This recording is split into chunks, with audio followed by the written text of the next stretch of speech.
Welcome to the MVP show. This time we have got James Novak, or Jim, who's just received his MVP award earlier this year, about 6 months ago. He joins me and we get to know him, and he works in around the US federal government. That's the type of work he's into. But great story about becoming an MVP. Full show notes can be found if you visit nz365guy.com/123. Now let's get on with the show.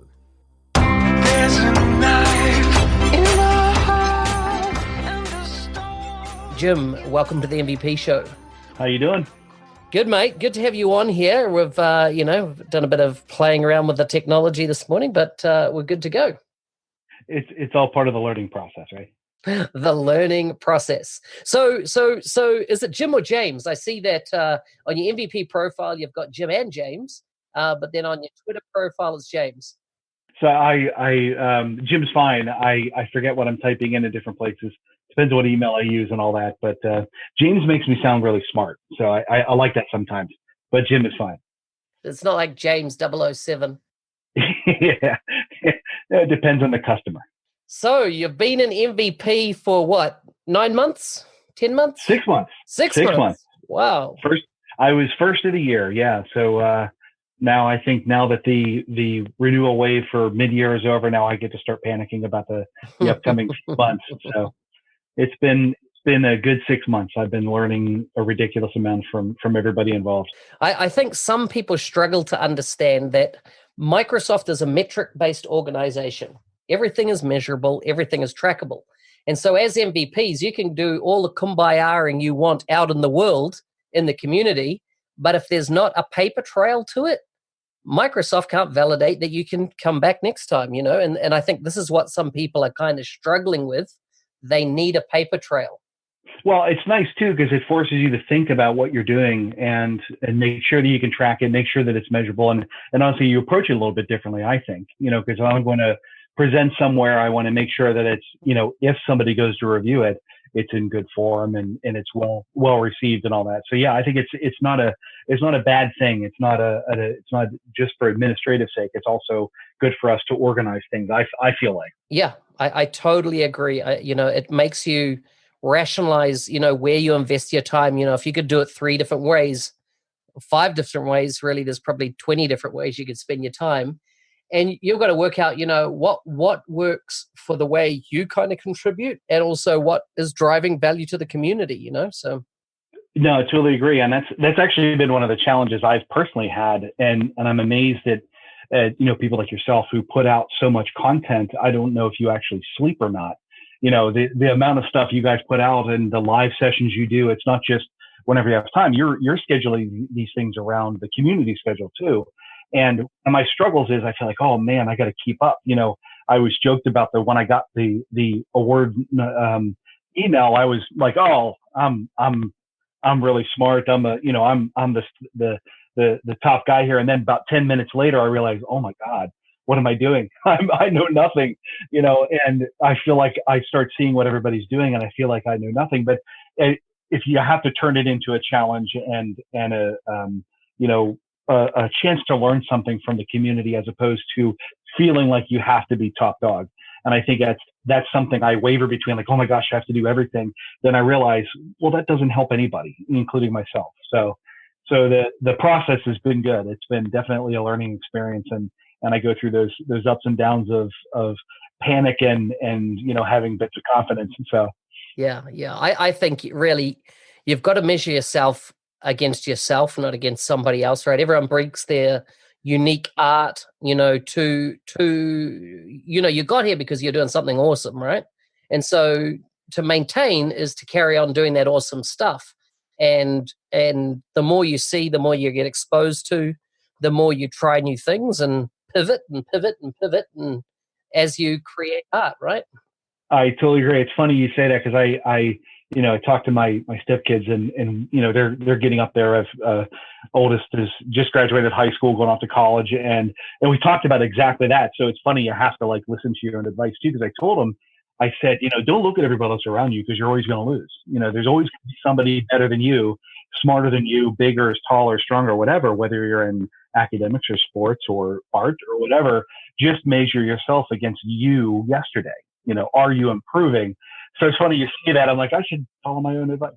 Yeah, I tell you what. This morning I was listening to a TED talk, and what I loved about this guy said, the way we're kind of driven in business, industry, in life is that when you achieve a goal, you just set another goal, right? You go up again. And he said the problem with it is you basically just set a cycle in your brain of never getting to a point of happiness because you don't celebrate long enough. You're on to the next thing.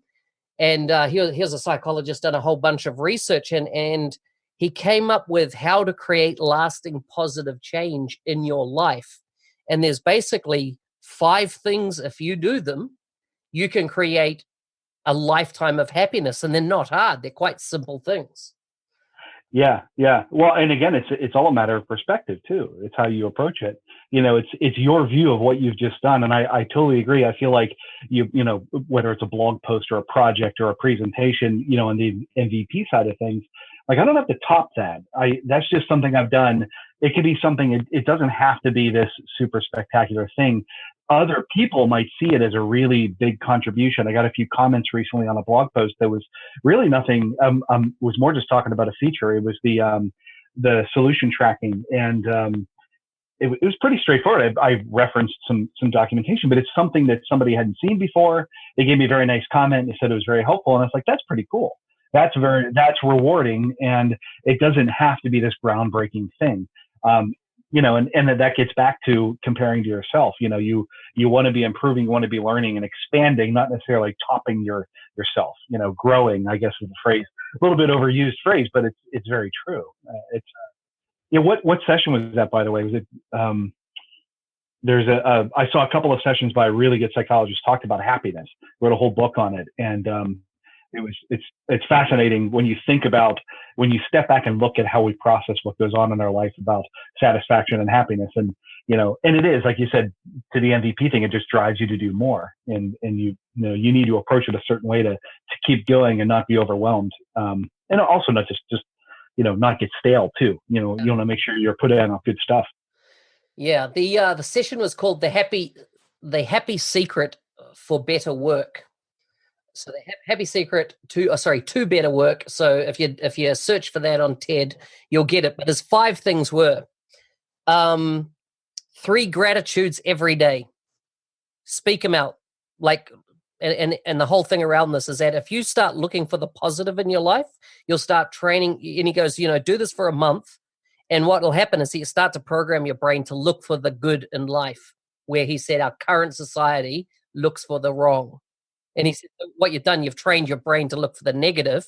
And he said, if you're going to flip it around, you actually need to habitually look a minimum of 3 things a day in the last 24 hours that you have gratitude for.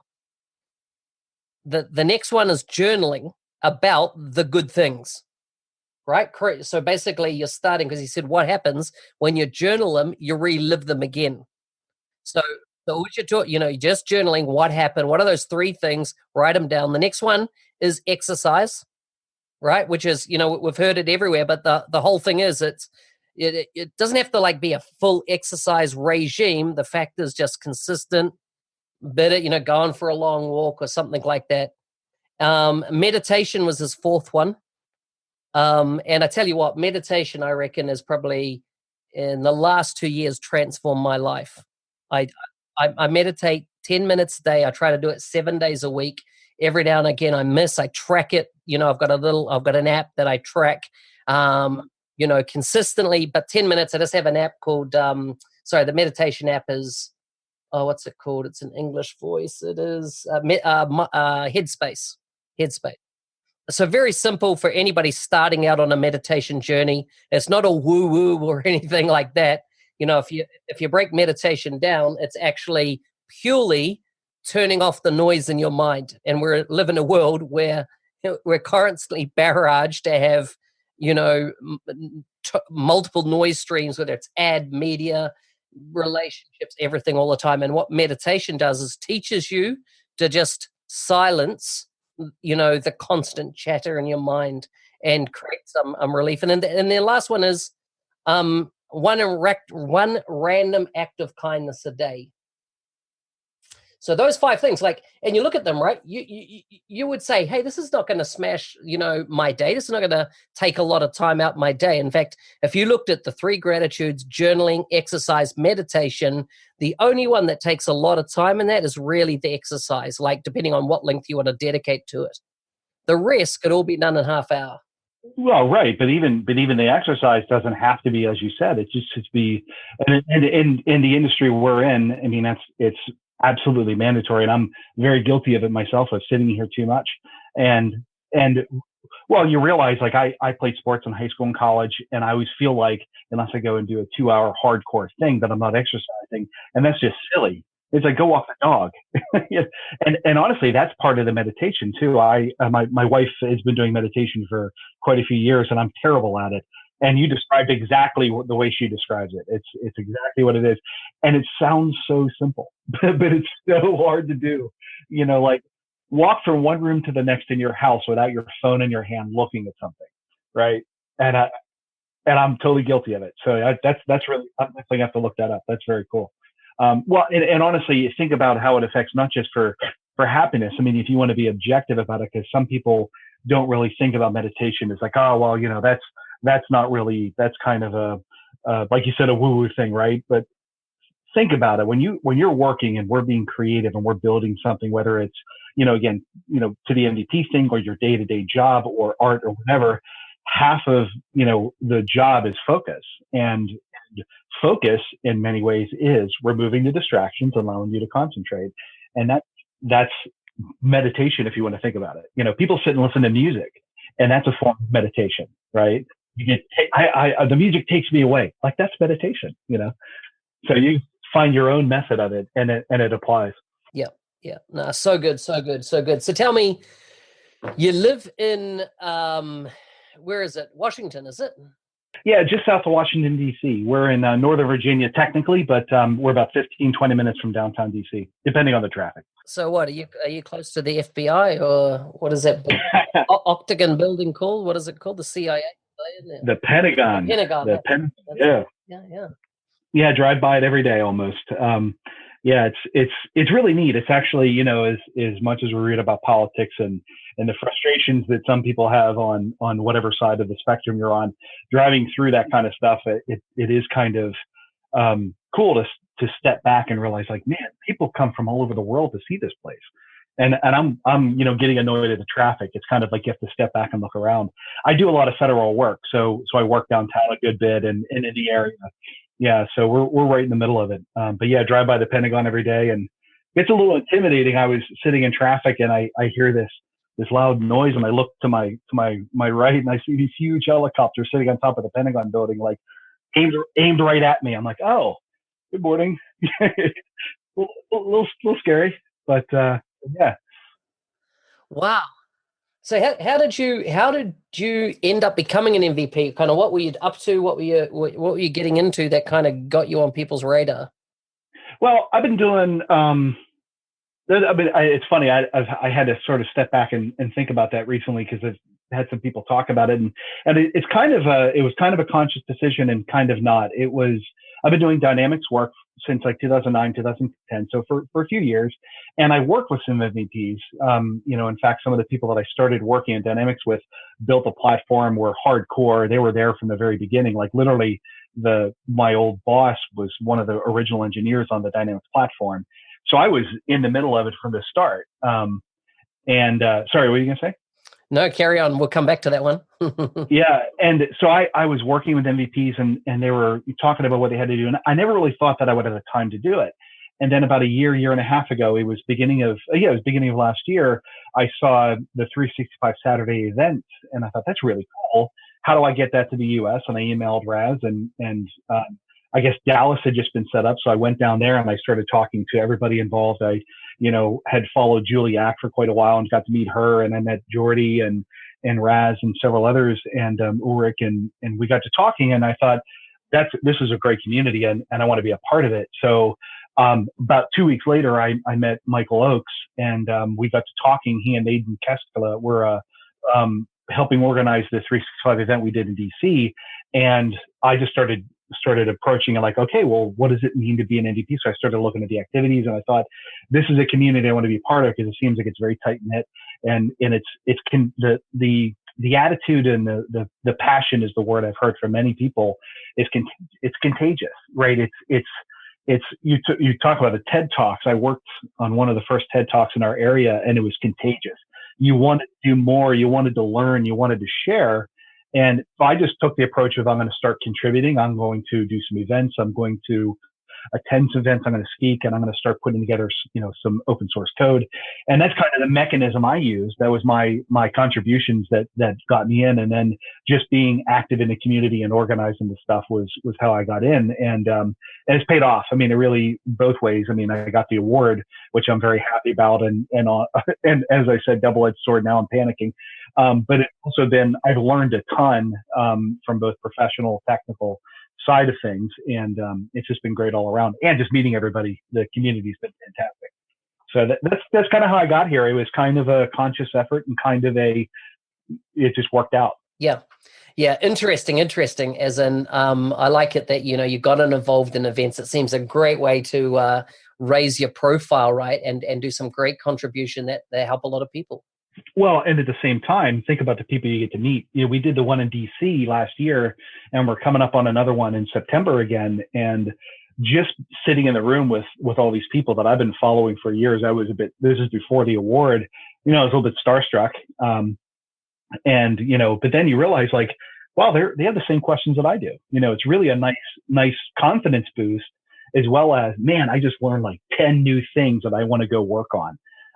So it's awesome. And, again, the people that come out on these events, the community events, they give their weekend up or a day up, and they come in and, they want to learn something. And the other side of teaching things and presenting, I feel, and this works for me, is if I have to teach it, I want to make sure I understand it. And if I have to explain it to somebody, you're obviously preaching to the choir on this one. I have to think of a different perspective for almost, not everybody, but everybody thinks a little bit differently. And if I have to explain it 3 different ways, so 3 different people understand it, that really gives me a handle on what I know. And oh man, I really need to go learn more about it, kind of. So all around, it's been great for the profile, as well as just learning tons of stuff. So good. I see in your history that you worked for Ascentium at one point. I did. That's how I got started in Dynamics. So were you like working for Jason Hunt and people like that? Exactly. Aaron Elder is who I was talking about earlier. Jason and Aaron Elder. When I first started, I knew nothing about Dynamics. I came from a custom development background, and my interview, I had to tell them, like, the only experience I have with Dynamics is my old company not being able to install it properly, because they couldn't get 1.2 to work. And so I started out working with, and Ross Lotharius was my immediate manager. He was an MVP at the time. And, who else can you learn from? My gosh, it's like talking to Aaron one time on a call, and I'm like, well, how'd you know how to do that? He did some thing in the system we were doing on-prem Sierra 4 at the time. He's like, well, I wrote the code. So, like, oh, okay. So you know what you're doing. Yeah. So were these chaps all part of iCommunicate? Exactly. So Jason and Aaron and a few others went with iCommunicate over to Microsoft. And I think they left Microsoft, I believe it was right before the V4 release, because I started right as 4 came out. So I think they went back into the consulting world, they went back to a company called Invoke, which was acquired by Ascentium. And so that's where that whole crew came from. Wow. Interesting times. I'm trying to get in touch with one of the original founders of iCommunicate. Oh, okay. Yeah, and I've met Jason years ago, early in my career, when he was still working for Microsoft at the time, and he had an intriguing story. And with time, you're like not 100% if you remember what all the facts were. And I wouldn't mind doing a podcast, with those original 1 or 2 of those original people that kind of started this whole thing off. Absolutely. Yeah. You see, it's neat to see people talk about the history of it. And I wasn't involved in that. I came in much later, obviously. But like I said, I still count myself spoiled being able to learn from them, see the history. You'd hear the stories like, oh, yeah, well, the reason this one thing is named this way in the SDK is because of blah, blah, blah. like, that's really neat, and honestly, from the developer perspective, understanding where things come from help you approach new projects and do troubleshooting and all that much better. So yeah, we'll talk offline. Maybe we'll set you up with some of those guys, because I worked with Jason for a bit, and then we went through a couple of acquisitions. It was Invoke was Ascenium, and then Ascenium was acquired by Avanade, and I believe Jason is still there. And the group that I work with, because of the federal work we did, that's how I got into the federal space, is we went over to Accenture, which is joint owner of Avanade. So I've been around the block a little bit. You certainly have. You certainly have. But you're in your own consulting now, right? You got your own business? Yeah. It's all me now. One man show. I count myself, again, very fortunate to be in the area where there's a demand for Dynamics. Mm-hmm. It's taken off. I don't know if you've heard of this Power Platform or not. Have you heard about it? Kind of a. What is that all about? it's kind of a thing, and it's taken off, and the government cloud is really finally catching up to the commercial cloud. So there's a lot more opportunity here. And honestly, from the selfish perspective, it's good, because I'll take advantage of the opportunity, but also the platform is being adopted. And from I want to see things run more efficiently, it's great. So that's one thing that, we go in and it's nice. I'm doing business, and yes, I want business, but I also want to see my customers do well. And my customer, if that's the federal government, I'm a taxpayer, and I want to see them do well. So it's been really nice. Yeah, well, that's so cool, and what a great journey. I haven't come across many people apart from yourself and Mike and as Aidan that work in that space, right? You all live pretty close by, is that right? Yeah, exactly. And now Kylie just got on board too. She's in the area, so that's awesome. And yeah, it's even worked with Abe Saldana for a while. He was awarded a few months ago, and he worked at Microsoft, and we worked together. And it's a small world. It's funny how many people you meet who are like, oh, didn't we work together on such and such project? And but yeah, I've been very fortunate in my circumstances. The opportunities kind of put it right in front of me, so I couldn't count myself luckier. Nice. So what's your advice to newcomers or people wanting to become an MVP? What's your recommendation? Honestly, it's funny. We talked about this at the summit, and my recommendation was just put yourself out there. One of the things I mentioned earlier, I struggled with looking at whenever Ross and Aaron were MVPs and doing a lot of the work. I thought, man, either it's a confidence issue. We're like, well, I'm not sure. I don't know if I know enough. Or it's like, well, people don't really want to hear what I have to say. And that's totally not true. So don't be shy. Put yourself out there. Again, you're a walking example of it, of just putting things out there. Some people will love it. Some people won't really, get much from it, but share, and you'll be amazed at the reception you get and how much you'll learn by doing it. And I think just doing that, whether it's a podcast, whether it's putting a YouTube channel together, whether it's open source software, doing that, I think will put you out there, and that'll open up the doors to really put yourself in a place to get the nomination. And then other than that, just talk to people, go out and do some presentations, go seek advice, go talk to people, and ask for ideas and how to share. I think that was what really worked for me. I was working with Michael and Aidan, I got the insider track on what the MVPs do, but they also gave me a lot of advice on it. And those were the things we did, is, just got out and started sharing. I love it. What are you going to be doing in Orlando? I take it you're going to be at the summit? Yeah. Actually, I'm pretty excited. I got 2 sessions accepted. One of them is on building XRM Toolbox plugins, or I should say tools. Jonas corrected me. And then another one is on working with liquid templates. I've been working on portals for the last year or two, and going to doing a talk on working with liquid templates in the portal solution. Nice. So more of the development track, yeah. Yeah. And have you? What are your thought of all the new portal stuff that's just come out? It's cool. It's very cool. I'm really, really looking forward to the Power Portal, because the big challenge, and again, especially in the federal space where they're counting nickels, right?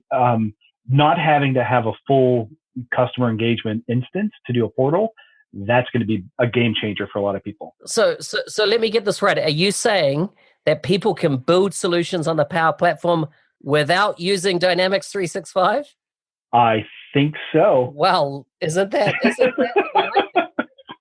Yeah. No, that was honestly, it's funny, like about a year and a half ago, that was the hearing that customer engagement is a power app. That was, I think Charles Lamont is the one that said it in the one talk we were going to. They do the tech summit now. It evolved with 5 different names. I think it was Ignite in DC last year. I was like, okay. Then the light bulb went off. I'm like, that's really cool. And understanding that the shift now to have the data model apps or the model driven apps, the model driven apps that's XRM. That's really what it is.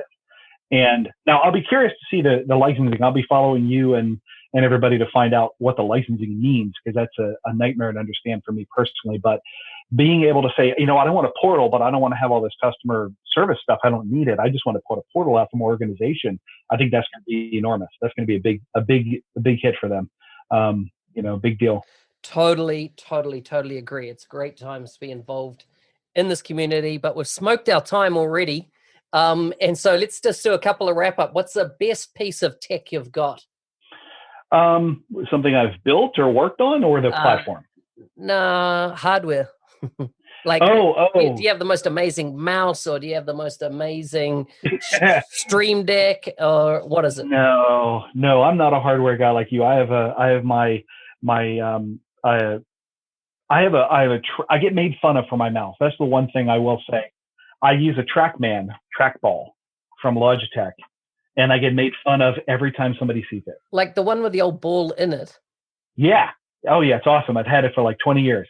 I was going to say, take it to something. Wow. Everybody looks at me like, are you crazy? How do you even use that? So it's cool to me. I think it's cool. Nice. And it works on glass. Yeah. Oh, yeah. Nice. Brilliant. What's the number one used app on your phone? I'd probably say mail, sadly, email. But I've actually been trying to not use my phone as much. So I've been trying to put it down and not stare at it so much. But yeah, I use mail too much. I should not sit and stare at my email as much.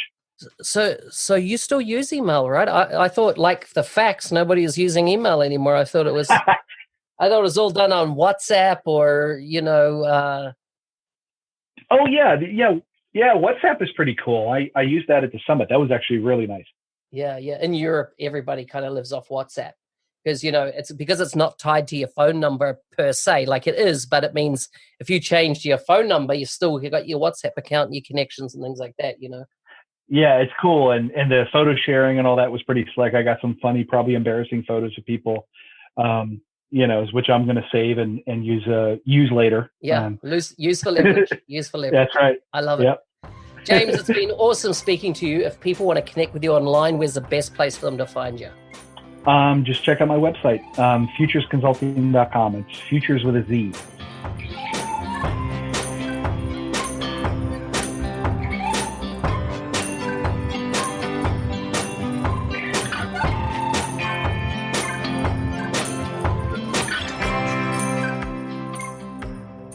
Hey, thanks for listening. Each week, I feature a Microsoft MVP to talk about their journey to becoming an MVP and anything related to the Power Platform, Dynamics, that type of thing. We kind of uncover their experience, so hopefully you can learn and maybe become an MVP yourself. Feel free to check out my YouTube channel at youtube.com/NZ365guy, where I've been running a series on how to become an MVP. Come give you some tips to kind of get you on that journey. Anyhow, full show notes can be found at nz365guy.com/123. See you next week.